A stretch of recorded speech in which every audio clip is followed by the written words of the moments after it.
तो Lord Ripon का जो देख रहे हैं शासनकाल है 1880 से 1884, ये वायसराय के पद पर आते हैं भारत में। लेकिन इससे भी पहले यहाँ पे इनका भारत के सचिव बन चुके हैं 1866 से 1868 के बीच में। इनका जन्म 1827 में। कहा जाता है कि जो इंग्लैंड है, इंग्लैंड में दो तरह की पार्टियां चल रही थी। एक पार्टियां था लेबर पार्टी, एक था रिपब्लिक पार्टी। लेबर पार्टी में कैसे व्यक्ति थे? उदारवादी व्यक्ति, मतलब मेहनती व्यक्ति इसमें शामिल थे। मेहनती व्यक्ति, उदारवादी व्यक्ति इसमें शामिल थे। कैसे व्यक्ति? उदारवादी। बात करें यहां से उदारवादी, उदार व्यक्ति शामिल थे। उसी में से आते हैं कौन? लॉर्ड रिपन साहब आते हैं। लॉर्ड रिपन जब वायसराय बन के आते हैं तब यहाँ पे सबसे पहले कहते हैं कि हम जनगणना करना चाहते हैं कि भारत में जनगणना क्या है। तब इसके पहले जब गौर आता है कि हमसे भी पहले जनगणना हो चुका है ऑलरेडी एक बार 1872 में लॉर्ड रिपन शासनकाल में। पता चला कि उसमें 20% लोगों को गणना हुआ नहीं हुआ था। तब इन्होंने कहा कि जनगणना कंटिन्यू कर दीजिए।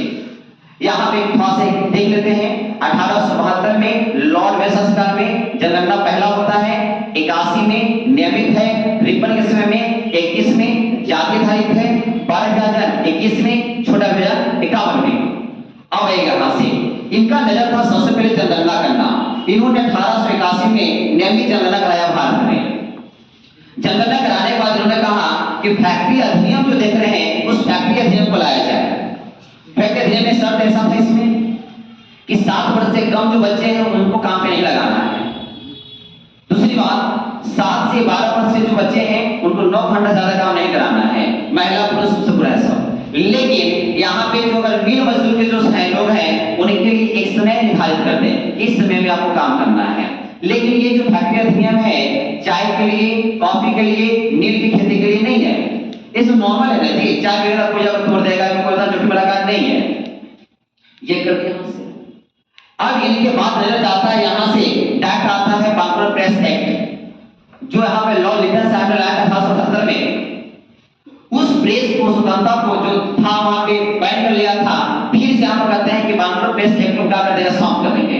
1882 में प्रधानमंत्री इंग्लैंड के ग्लेन ऑस्ट्रेलिया के नेतृत्व में वहां के मोहर लगा और बांग्लोर प्रेस एक्ट यहाँ पे समाप्त कर दिया गया। अच्छा काम चुकी यहाँ पे। अब इनका मन करता है कि आर्थिक विकेंद्रीकरण करें। पैसा का जो लेन देन है हर राज्यों में देखते हैं अपने मुताबिक क्या किया जाता है। तब यहाँ पे आता है आर्थिक विकेंद्रीकरण करते हैं पैसा से। बोलते हैं केंद्र राज्य और केंद्र राज्य को मिलाकर। बात करें यहाँ पे कहते हैं कि केंद्र में सीमा से, रेलवे से, डाक से, टकसाल से जो आता पैसा वो सब केंद्र है। राज्य में जेल से बोलेंगे, मुद्रा से बोलेंगे, तरह तरह जितना सारी चीज सब यहाँ से मिल जाएगा। लेकिन केंद्र से बोलेंगे जंगल है, अखबारी है, बोलेंगे अबकारी, बोलेंगे शराब वाला, ये सब यहाँ से आ जाएगा। तो इस तरह से यहाँ पे क्या किया है कि पैसा बंटवारा कर दिया कि राज्य अपना पैसा ले, अपना विकास करे, कोई दिक्कत नहीं है। बाकी जो होगा सब राज्य देने के लिए हम यहाँ पे टैक्स ले, हम सब भरपाई करेंगे। तब इनके मन में आता है कि स्थानीय स्वशासन पे काम किया जाए। स्थानीय स्वशासन 1882 में लाते हैं। लाने के क्रम में कहता है सबसे पहले कि हम क्या करने वाले हैं? नगरपालिका बनाएंगे। एक तरह से शहर टाइप पे, जैसे है ना पटना क्या है नगर निगम है, बोलेंगे अब एक नगरपालिका बनाएंगे हम। नगरपालिका कहाँ बना? मद्रास में 1882 में। इन्होंने कहा कि नगरपालिका तो हम बना रहे जरूर है, लेकिन यहाँ पे कोई भी कंपनी का आदमी उसमें शामिल नहीं रहेगा। बड़ा बढ़िया काम किया, कोई भी कंपनी का आदमी उसमें शामिल नहीं होगा। फिर बोलते हैं कि भूमि में जो टैक्स जो आप दिया जा रहा है वो भूमि का टैक्स हम एक करने वाले हैं। जैसे आप देखे होंगे बहुत तरह के टैक्स का अप्रत्यक्ष कर सबको मिलाकर जीएसटी कर दिया गया। उस तरह से ये भी चाहते थे कि हम क्या कर दें, एक तरह का टैक्स कर दें, उतना नहीं करेंगे, थोड़ा आसान पड़ेगा। ये अस्थायी बंदोबस्त लाने का प्रयास किए, लेकिन इंग्लैंड में बैठा लोग व्यक्ति सब इसको नकार दिया। कहा कि हटाओ ये सब नहीं चलेगा, बैठ कर दे वहां से। फिर आता है कि एजुकेशन पे हम सुधार करेंगे, शिक्षा में सुधार करेंगे। तब लाते हैं हंटर कमीशन। कौन कमीशन? हंटर कमीशन लाते हैं। ये हंटर कमीशन आता है यहाँ पे।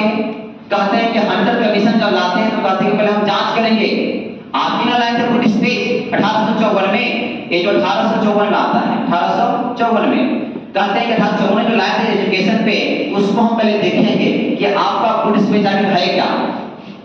तब यहाँ पे स्थिति आता है, आपको पता है किसी के नजर में एज वगैरह आगे पीछे हो जाता है ऐसे। तब तब यहाँ कहा जाता है कि ठीक है वहां हम सुधार कर देंगे, यहाँ आयु अगर रहबो करेगा तो यहाँ बोलेंगे 18 से कर देंगे, 21 कर देंगे, कोई दिक्कत नहीं है, ICS का कर देंगे यहाँ से। अब यहाँ पे कहा गया कि हम प्राथमिक शिक्षा पे काम करेंगे। में प्राथमिक शिक्षा खासकर अगर कोई अगर पढ़ना चाहता है तो पढ़ाएंगे, व्यवसाय करना चाहता है तो हम उसको ये भी करवाएंगे। फिर खास करके यहाँ पे महिला के एजुकेशन पे ध्यान देने का भी काम कर दिया गया। इस तरह का काम इनका था। फिर यहाँ पे कहानी मोड़ आता है और यहाँ पे कहा जाता है कि यहाँ पे इलवर्ट बिल है। इलवर्ट बिल का मतलब ये है कि एक न्यायालय और न्यायालय में न्यायाधीश बैठा हुआ अंग्रेज है, वो नहीं अंग्रेज बैठा हुआ है। और अंग्रेज का मतलब है कि कुछ भी अगर निर्णय आता है, भारतीय और अंग्रेज दोनों अगर वहां पे जाते हैं तो अंग्रेज को कितनों बड़ा अगर क्राइम किया है सजा को माफ किया जाता था, लेकिन यहाँ पे भारतीय छोटा मोटा भी क्राइम किया है तो सजा दे दिया जाता था। जिसके कारण यहाँ पे कहा गया कि ये सही चीज नहीं है। तब इन्होंने कहा कि यहाँ पे जो न्यायालय में जो न्यायाधीश बने हुए हैं ये भारतीय लोग को भी शामिल करो, भारतीय लोग को भी शामिल करो और आप भी रहिए, कोई दिक्कत यहाँ से नहीं है, आप भी रहिए वो भी रहेगा। लेकिन इस बात का सूचना मोहर कहाँ से लेगा? इंग्लैंड से। लेकिन इंग्लैंड में जब बात जाती है तो इंग्लैंड में इसको नकार जाता है कि भारतीयों को हम नहीं रखेंगे। अब काला आदमी गोरा आदमी जो फैसला करेगा, नहीं करेगा ये फैसला। तब ये बिल यहाँ पे बेचारा यहाँ पे इलवर्ट बिल यहाँ पे फेल हो जाता है। तब यहाँ पे मामला फिर आता है धीरे धीरे मिस्र पर आकर हमला होता है 1884 में। किसके नेतृत्व में? इंग्लैंड के प्रधानमंत्री हैं, नाम है ग्लैडस्टोन। जब वहां पे हमला होता है तो ये सिफारिश भेजते हैं भारतीय यहाँ पे लॉर्ड रिपन के पास कि भारतीय सेना को मेरे पास भेजिए। भारतीय सेना को भेजिए, हम मार हो गया है। कहता है कि बताइए मार आप किए हैं मिस्र में, इंग्लैंड वन ने, मिस्र वन ने, भारत वन ने, भारतीय सेना क्या करेगा हमसे? ये कहते हैं कि भारतीय सेना यहाँ से नहीं जाएगी, भारतीय सेना यहाँ से नहीं जाएगी। ये नकार जाते हैं भारतीय सेना जाएगी तो नहीं जाएगी भारतीय सेना। तब इनको बहुत बर्तादा हो जाता है, इंग्लैंड के दोषी बहुत होते हैं। तब ये गुस्सा मार के खुद 1884 में एक पद को त्याग करते हैं कि हम इस तरह का वायसराय हम नहीं बनना चाहते हैं कि किसी के अंदर रहे। और इस तरह से इनका जीवन काल यहाँ पे नेतृत्व जो वायसराय का काम रहा